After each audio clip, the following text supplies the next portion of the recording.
चलिए दोस्तों, अब पढ़ना शुरू करते हैं। हम इकोसिस्टम के अंतर्गत हमको खाद्य श्रृंखला पढ़नी होती है और बहुत सारी खाद्य श्रृंखलाएं मिलकर बनाती हैं खाद्य जाल।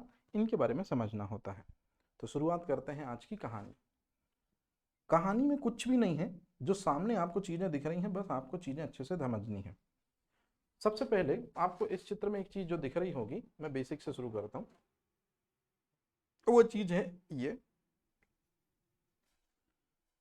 जो ये हरे पेड़ पौधे हैं, ये हरे पेड़ पौधे हैं।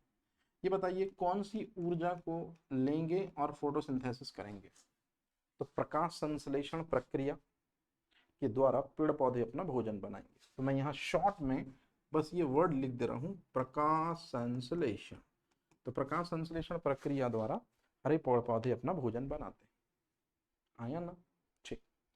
हरे पेड़ पौधों को जो अपना भोजन बनाएगा सबसे पहले, या ऐसा कर देते हैं, हाँ, हरे पेड़ पौधों को जो अपना भोजन बनाएगा सबसे पहले, उन्हीं को शाकाहारी जीव कहते हैं। ये तो आपको पता है।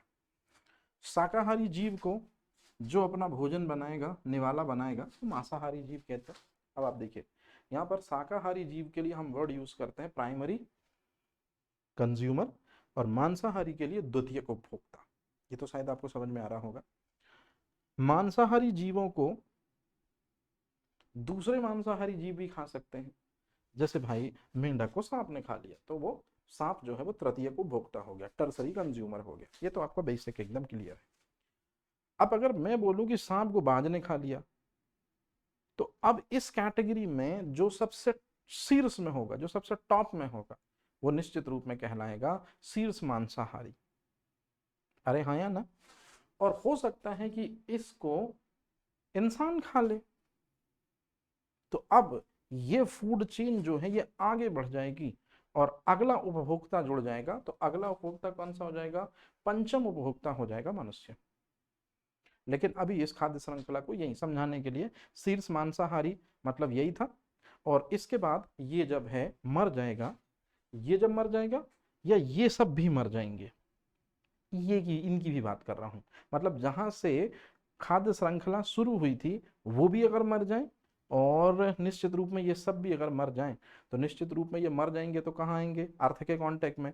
और अर्थ में जो फंगस होती है, अर्थ में जो जीवाणु होते हैं, अर्थ में जो कवक होती है, अर्थ में जो गिद्ध होते हैं, अर्थ में जो केंचुए होते हैं, वो उत्पादक और उपभोक्ताओं को सरल टुकड़ों में अपघटित कर देते हैं, सरल पार्ट में ब्रेक कर देते हैं, और इस तरह से फूड चेन यहाँ समाप्त हो जाती है, खाद्य श्रृंखला यहाँ समाप्त हो जाती है। तो अब अगर कोई आपसे पूछे कि खाद्य श्रृंखला क्या कहलाती है, तो सबसे बेहतर जो चीज है कि इस खाद्य श्रृंखला के बारे में सबसे पहले जिस व्यक्ति ने हमको समझाने की कोशिश की थी, उनका नाम है लिंडरमान।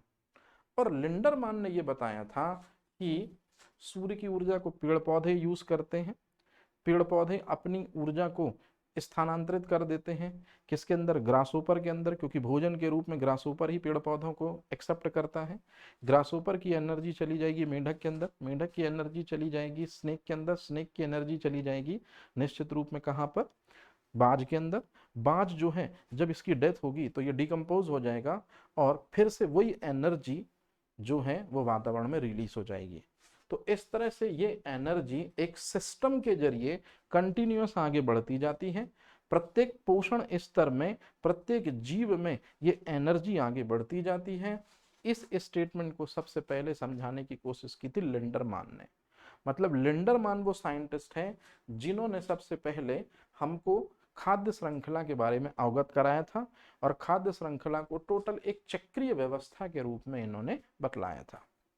अब यही लिंडरमान थोड़ा सा डिटेल कराते हैं खाद्य श्रृंखला को, क्योंकि इकोसिस्टम में खाद्य श्रृंखला कंपलसरी है। तो यदि मैं आपसे पूछूं कि खाद्य श्रृंखला का प्रतिनिधित्व कौन करता है, उसकी स्टार्टिंग कौन करता है, तो सन। सन अपनी लाइट देता है, और इस लाइट को ही दरअसल में पेड़ पौधे एक्सेप्ट करते हैं, और पेड़ पौधे एक्सेप्ट करके स्वयं अपना पोषण करते हैं, और बाकी खाद्य श्रृंखला के उपभोक्ताओं के लिए पोषण का माध्यम बनते हैं। तो कहने का मतलब ये हुआ कि पेड़ पौधे सूर्य की ऊर्जा को डायरेक्ट ट्रैप करते हैं, तो ये हो गया प्राथमिक पोषक स्तर, प्रथम पोषक स्तर, और इसके बाद ये द्वितीय, तृतीय, और ये अगले पोषण स्तर हो गए।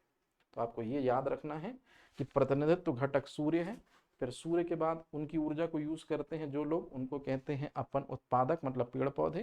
पेड़ पौधों को जो खाते हैं शाकाहारी जीव, शाकाहारी को जो खाते हैं मांसाहारी, मांसाहारी को भी सर्वाहारी खा सकते हैं, लेकिन ज्यादातर हमने यही नेचर की व्यवस्था में हमने यही रोक दिया है। और फिर मांसाहारी जीव जब मरेंगे तो अपघटकों के द्वारा डिकम्पोज हो जाएंगे। मतलब खाद्य श्रृंखला एक आइडियल खाद्य श्रृंखला ये होगी। तो ये आपको याद रखना पड़ेगा, ऐसे क्वेश्चन आपको प्रीलिम्स में देखने को मिलेंगे। अब यदि मैं आपसे क्वेश्चन पूछूं कि खाद्य श्रृंखला की शुरुआत किस क्रिया द्वारा होती है, तो बताइए सूर्य सबसे इंपॉर्टेंट घटक है, तो सूर्य की एनर्जी को पेड़ पौधे यूज करते हैं, तो फोटोसिंथेसिस प्रोसेस से खाद्य श्रृंखला की हमेशा शुरुआत होगी। अब कोई आपसे पूछता है कि ये सब तो ठीक है, आप तो ये बताओ बेटा जी कि खाद्य श्रृंखला किसे कहते हैं। ये सबसे इंपॉर्टेंट चीज है कि खाद्य श्रृंखला किसे कहते हैं। तो याद रखिएगा, खाद्य श्रृंखला में कोई न कोई जीव, किसी न किसी जीव का भोजन जरूर होता है। तो ऐसी चक्रीय व्यवस्था जिसमें एक जीव दूसरे जीव के लिए पोषण का काम करे, ऐसी चक्रीय व्यवस्था जिसमें एक जीव दूसरे जीव का भोजन हो, दूसरा तीसरे का भोजन हो, तीसरा चौथे का भोजन हो, और ये व्यवस्था अनवरत चलती रहे, उसे कहते हैं खाद्य श्रृंखला। मतलब खाद्य श्रृंखला में एक जीव हमेशा दूसरे जीव को पोषण देगा, खाद्य श्रृंखला में एक जीव दूसरे जीव का जरूर भोजन होगा, और यही लगातार चलता रहे तो इसे खाद्य श्रृंखला कहा जाता है। लेकिन खाद्य श्रृंखला की शुरुआत होती है उत्पादक से, खाद्य श्रृंखला की एंड होती है अपघटक से। तो ये आपको दो चीजें याद रखनी है। अब उससे भी इंपॉर्टेंट चीज, सूर्य की ऊर्जा को सबसे पहले कौन ग्रहण करता है? पेड़ पौधे ग्रहण करते हैं। ये पेड़ पौधे ग्रहण करते हैं। पेड़ पौधों को भोजन के रूप में किसने खाया? निश्चित रूप में ग्रासोपर ने खाया। और इस ग्रासोपर को अगर ये जानवर खा ले, ये जानवर खा ले, तो ये एक खाद्य श्रृंखला है। लेकिन पेड़ पौधों की एनर्जी को, सूर्य की एनर्जी को पेड़ पौधों ने ट्रैप किया, पेड़ पौधे को किसने खाया? ग्रासोपर ने। अब इस ग्रासोपर को अगर मकड़ी खा ले, मकड़ी को चूहे खा ले, और चूहे को ये चीज खा ले, तो याद रखिएगा ये भी तो एक खाद्य श्रृंखला है। लेकिन यहां आपको ये जो जीव है ये इसको भी खाता दिख रहा है, और ये जो जीव है चूहे को भी खा रहा है। मतलब जब कोई जीव दो खाद्य श्रृंखलाओं में से भोजन ले, या जब कोई जीव खाद्य श्रृंखला, अलग अलग खाद्य श्रृंखलाओं से भोजन को ग्रहण करे, तो यहां पर ये एक खाद्य श्रृंखला थी तो ये भोजन ग्रहण कर रहा था, ये एक खाद्य श्रृंखला थी तो ये भोजन ग्रहण करने लगा। तो जब कोई जीव दो या दो से अधिक खाद्य श्रृंखलाओं से पोषण लेने लगे तो इसको खाद्य जाल कहते हैं। याद रहेगा। मतलब जब कुछ जीव एक ही प्रकार का भोजन करते हैं, जैसे कि इसके पहले वाली इमेज में आपने देखा कि हमेशा जो है वो स्नेक जो है वो किसको खाता है? मेंढकों को खाता है ना, ये चीज है। तो एक जीव एक ही प्रकार का भोजन करते हैं, इसलिए एक ही खाद्य श्रृंखला के सदस्य होते हैं।